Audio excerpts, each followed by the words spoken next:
les 3 états de conscience. Alors oui, c'est vrai, il y en a bien plus que 3. Mais pour simplifier la chose, je me suis dit que j'allais résumer le tout sous forme de 3 groupes bien différents. Et évidemment que chacun de ces groupes-là sont composés de différents niveaux et de sous-niveaux. Mais ça, on le verra plus tard.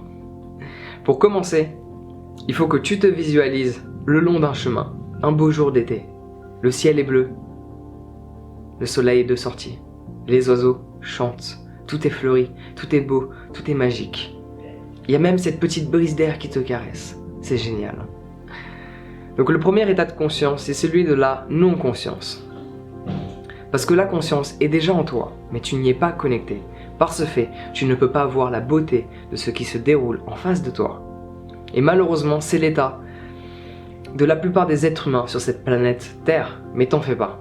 C'est en train de changer. Du moins, on fait en sorte.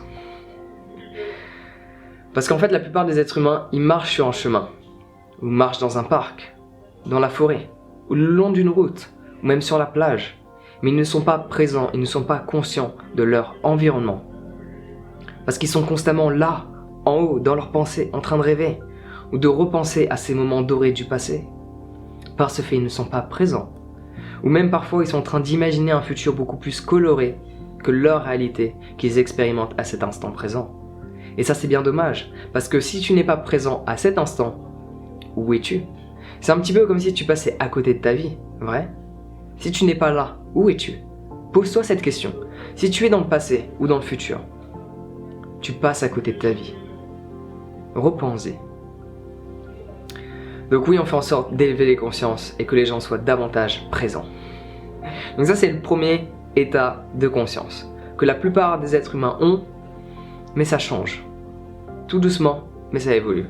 Le deuxième état de conscience, que je vais séparer en 2 niveaux différents, ok? Donc premier niveau, tu marches le long d'un chemin. Tout est magnifique. Et là, tu vois cette fleur. Oh, qu'est-ce qu'elle est magnifique. Je ressens sa lumière, sa beauté. T'es subjugué par ce qui se passe en face de toi. Mais t'as des pensées qui interfèrent entre ce que tu vois et ce que tu ressens.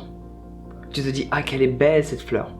Et à ce moment-là, ce n'est pas un état de pure conscience, parce qu'il y a cette pensée qui interfère. Et dès lors que tu as une pensée, cela est relié au passé.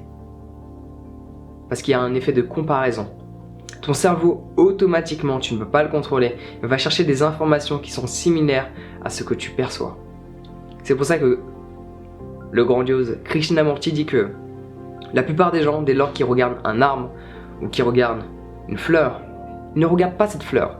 Ils regardent l'image qu'il y a entre eux et cette fleur. Mais ça, cela sera pour une autre vidéo, ok? Chaque chose en son temps. Donc, un des premiers niveaux de cet état de conscience, du deuxième état de conscience, c'est dès lors que tu marches sur le chemin, tu réalises la beauté de ce qu'il y a en face de toi, mais il y a une pensée qui interfère. L'autre niveau dans cet deuxième état de conscience, c'est de marcher le long du chemin et juste de observer, de contempler ce qui se passe et de ne pas penser à quoi que ce soit. C'est un petit peu comme quand tu te retrouves face à un coucher de soleil, où tu vois une lumière qui sort des nuages. T'es tellement sous le choc par cette beauté qu'il n'y a pas de pensée qui interfère. Ça, c'est un des deuxièmes états de conscience. Deuxième groupe de conscience, on va l'appeler comme ça. Parce que tu es pleinement présent. Tu ne relis pas quelque chose au passé ou tu n'imagines pas un futur par rapport à ton présent. Tu es là, ici et maintenant, connecté à cet instant. Donc c'est vrai que on va pas forcément être connecté à cet état de conscience constamment tout au long de la journée et c'est ok. Mais il faudrait faire en sorte d'y être connecté le plus souvent possible. Parce que c'est beau de méditer une demi-heure par jour, mais si pendant les 23h30 restantes, tu passes ton temps à penser au passé ou à imaginer le futur, à quoi ça sert? Ouais. C'est pour ça qu'il y a plein de gens qui font des boulots où ils utilisent leur créativité. Ils ont cet état de présence, donc ils ont cet état de conscience, ils sont conscients de leur environnement. D'ailleurs, petite histoire, c'est l'histoire de Monk. Juste pour te montrer à quel point cette présence t'aide à être conscient de ton environnement, même en ayant les yeux fermés. Donc c'est l'histoire de moine. Il y avait ce maître moine qui avait un bâton. Et il allait taper les moines avec son bâton qui méditaient. Et bien sûr, il y a certains moines qui se faisaient taper. Et tu dis, mais c'est quoi cette histoire? Attends, patiente. Pas mal de moines se faisaient taper parce qu'ils n'étaient pas présents. Ils étaient dans leurs pensées, par ce fait ils n'ont pas ressenti la présence de leur maître arriver. Et dès lors que les moines étaient pleinement conscients, ils étaient pleinement présents grâce à leur respiration. Même en ayant les yeux fermés, ils avaient cette conscience de leur environnement et ressentaient la présence de leur maître arriver. Et dès lors que le stick, le bâton allait leur tomber dessus, ils mettaient leurs mains pour l'attraper. À pratiquer. Et le troisième état de conscience que très peu de personnes ont, et personnellement, je pense m'y être rapproché, mais ça reste subtil. Okay? Si tu penses être dans cet état que je vais décrire, il y a de grandes chances que tu n'y sois pas. Parce que dès lors que tu penses y être, il y a la pensée qui interfère. Pratyahara. C'est un état de conscience où il n'y a plus d'attraction sensorielle. Donc tu peux te retrouver au milieu de New Delhi, Mumbai, une grande ville où il y a plein de klaxons, du bruit constamment, mais tu es constamment centré sur toi-même et rien de l'extérieur ne peut déranger cette paix intérieure.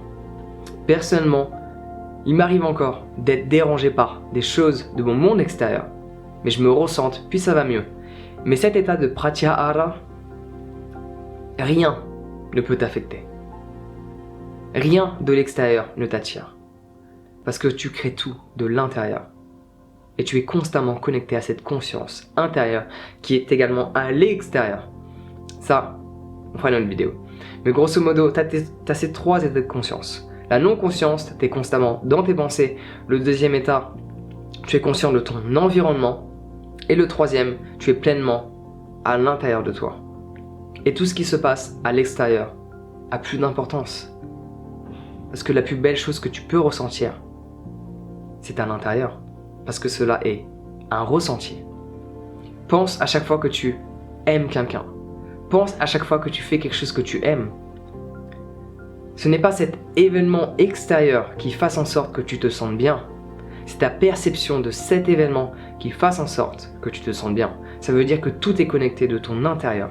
C'est pour ça que cet état de pratyahara, tu peux te sentir bien dans peu importe les circonstances, peu importe les situations.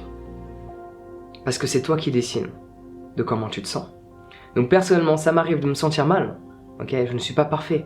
Loin de là, si tu savais. Mais j'arrive à contrôler cette durée de mal-être. J'arrive à contrôler cette durée où je me sens pas bien. Quelques minutes, quelques heures, et après ça passe. Je me reconnecte à moi-même, je change la perception de l'événement. Et tout va mieux.